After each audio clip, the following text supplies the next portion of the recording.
Today I'm talking about Dana Holgorsen. And if you're a fan of Dana Holgorsen, you are not going to be a fan of this video. When Dana Holgorsen arrived at Morgantown, two things happened pretty quickly that told us an awful lot about Holgorsen and his coaching. First was his quote that he didn't believe in all that rah-rah stuff. And then he got himself kicked out of a casino. Now the rah-rah stuff is in many respects more important, and that part of the story is longer, but I'm going to start with the casino. And I'm going to quickly segue into a request that you click the thumbs up, make comments, subscribe, hit the notification bell, and tell your friends. Those are all things that you can do for free, except for what time they take to do. They help me a lot. Now the casino.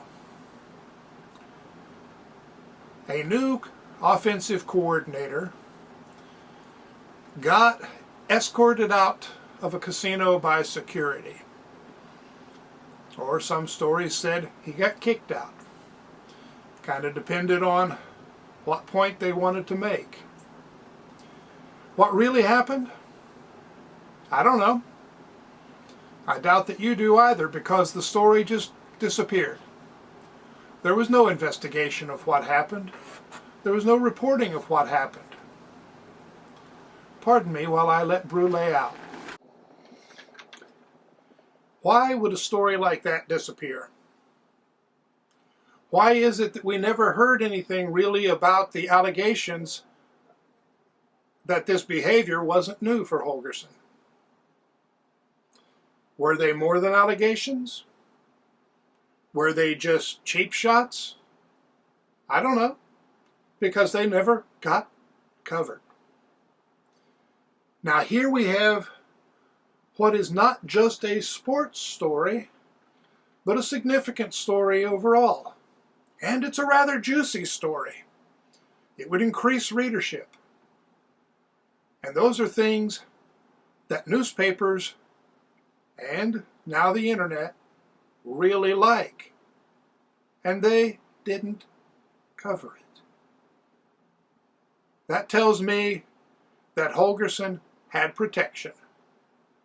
And most likely, it was green protection. One or more of the major donors was almost certainly asking that Holgorsen not get negative coverage. And it's probably no accident that Stewart soon after started getting negative coverage. I can't tell you for sure. That seems to be the way things often work, not just at WVU. It's not just that money talks. It's that a lot of people listen to it more than they do anything else. Meanwhile, rah-rah stuff. Well, rah-rah stuff includes things like leave no doubt, never ever leave your wingman. Couple of quotes from one of the greatest pregame speeches in sports history, and it is the greatest pregame speech we have recorded in WVU sports history. Maybe there were better ones. We never got to see them. How much did that speech add to the game for the players? Hard to tell. But they sure played better, faster, stronger than they did before. Rah-rah stuff.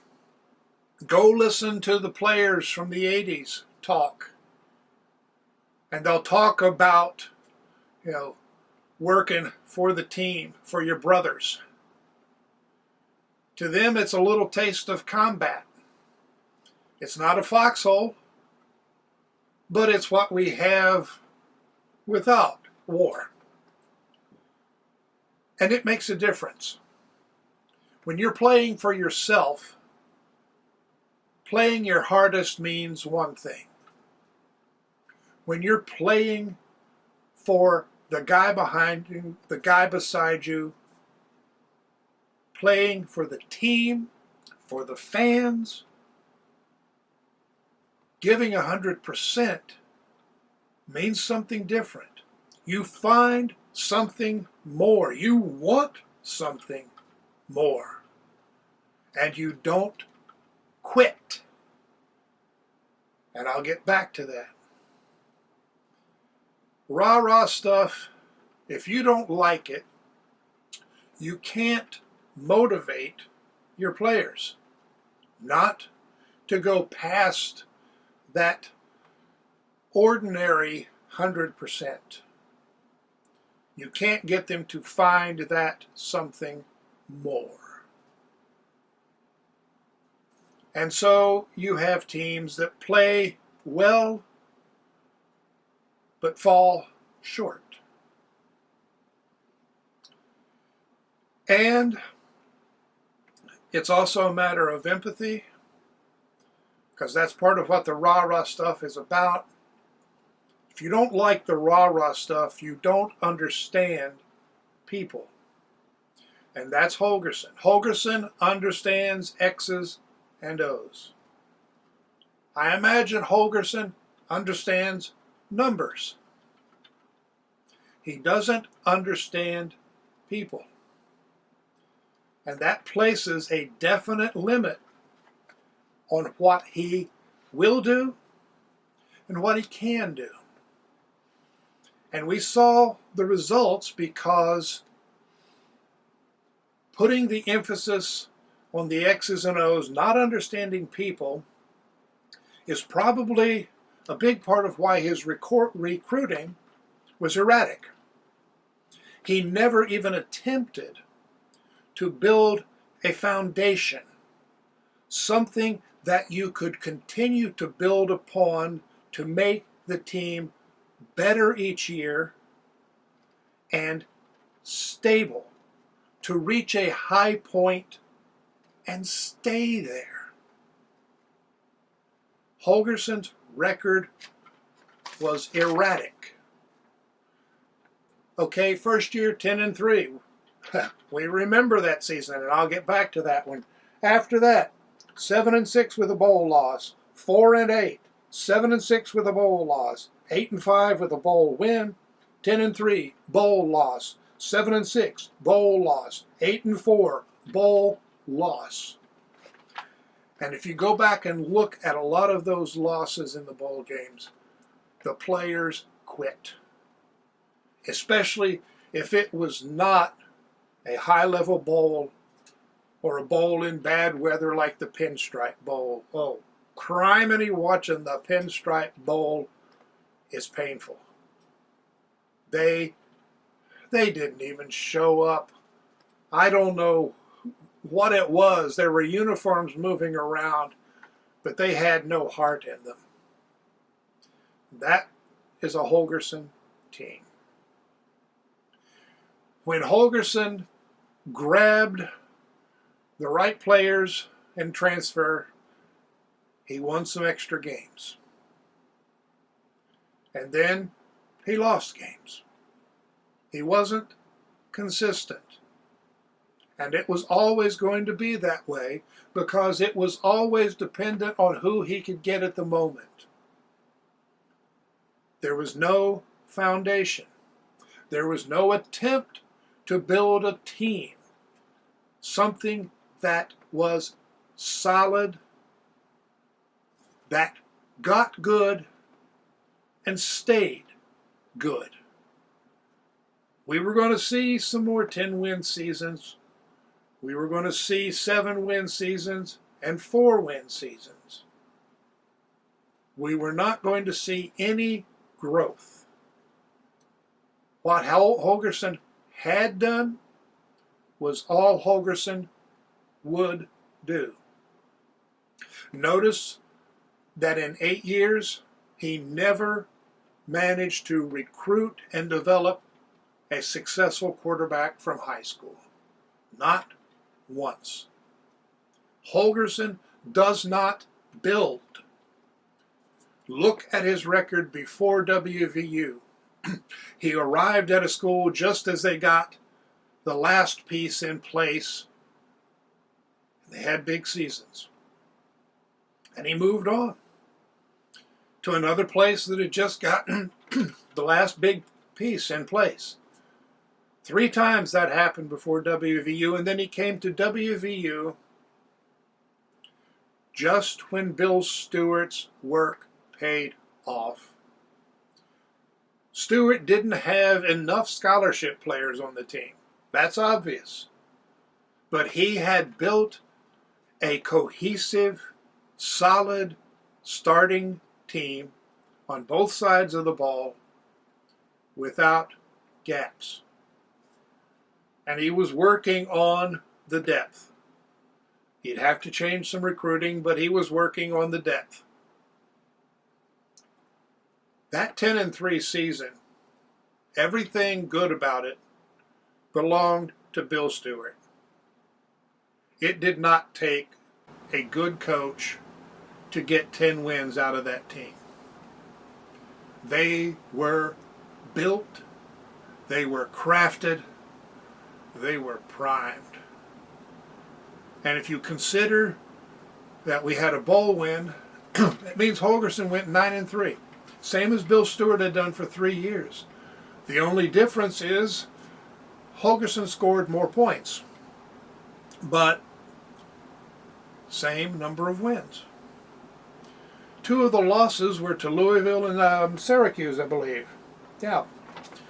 Lost to LSU, that's understandable. I still think the team should have had a shot at beating them. Losing to Louisville and Syracuse shouldn't have happened.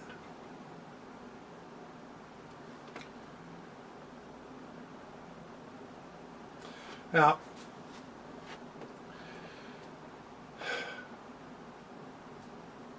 tell the truth, that team should have been at least an 11 or 12 win team.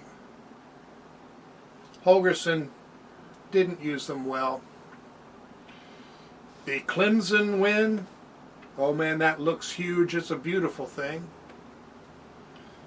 But you take a closer look at the season and the Clemson game, and notice the defense.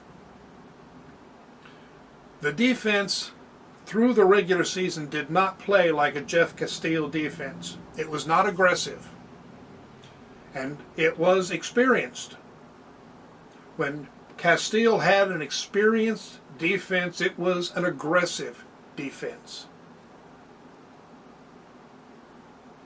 No aggression. And I firmly believe they had a leash on Castile. He was not being allowed to coach to his beliefs. Partway through the Orange Bowl, the defense cut loose. And I'm sure Castile knew he wasn't coming back, and he tossed off the leash, and we saw what the defense could do. And the defense was responsible for a lot of those points. It was some they scored themselves, but often they just gave the offense a short field, got the ball back on the opposing side of the 50. Holgorsen did not do a good coaching job that season, and Castile left. Was there any way to keep him? I don't know. When they got rid of Bill Stewart, that may have cost them Castile. And if they put him on a leash, they ran him off. They may not have wanted him around. You look at the next year, and it didn't matter how many points they scored, because without Castile, the defense sucked. They went 7-6. Some things were better. Some things got worse. Every season. Up and down, up and down. But most games the offense scored a lot of points. They may not have won, but they scored a lot of points. So a lot of fans were happy because they think that scoring a lot of points makes you a good team. And somehow there would be one of these years that it all came together, because the offense was scoring points, except when they came up against a good defense. A well-coached, disciplined defense could stop them, because there just was nothing solid in what Holgorsen was doing. Smoke and mirrors only get you so far, and when things get tough, the mirror breaks and the smoke blows away, and you're left with a bad team. If you're left with a team at all. Holgorsen actually never had a team. He doesn't understand what team means. He thinks you have 11 guys on one side and 11 guys on the other, but he doesn't know what it means for them to be a team, because that's rah-rah stuff. And if you don't believe in rah-rah stuff, you're just not going to go to the next level. Up and down, always some promise, never any real results. And don't tell me about how many people he sent to the NFL. It doesn't matter. I'm happy for them. Most of them haven't done all that well, but they're in the NFL. Being in the NFL briefly gets you a nice chunk of money to start with, even if you don't hang around. And at least you made it. But it doesn't mean that Holgorsen was a good coach. It means that he got some players who had enough to get to the NFL. Holgorsen doesn't build. Holgorsen doesn't develop. He tries to grab people when they're ready. He uses them to run his X's and O's, and then he plugs in another person, much like the one before, based on what he can grab. And you just don't get anywhere in the long run. Flashy? Sure. Does that really mean anything in the long run? No, it doesn't. Dana Holgorsen has some offensive ideas. And to his credit, he did eventually change some of the offensive ideas when teams caught on. But it's always up and down, always up and down. He might conceivably be a good offensive coordinator. He's not one that I would want, because I believe in the rah-rah stuff. And he would conflict with any head coach who did believe in the rah-rah stuff. But he's not a head coach. He will always have these very definite limitations, and he will not get past them. Some coaches make mistakes, they build, they get better, the team gets better. Not Holgorsen. So if you like flash, if you like to say, hey, numbers are everything, you probably like Holgorsen. If you think there's more to it than that, rah-rah stuff and some other things, then you don't like Holgorsen. You probably did like Bill Stewart. Maybe had mixed feelings about Rich Rodriguez. Neil Brown we'll get to. Once again, I hope you will Like, hit that thumbs up, comment, subscribe, hit the notification bell, and tell your friends.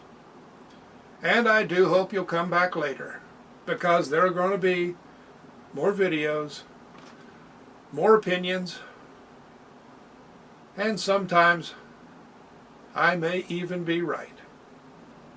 Thanks for watching.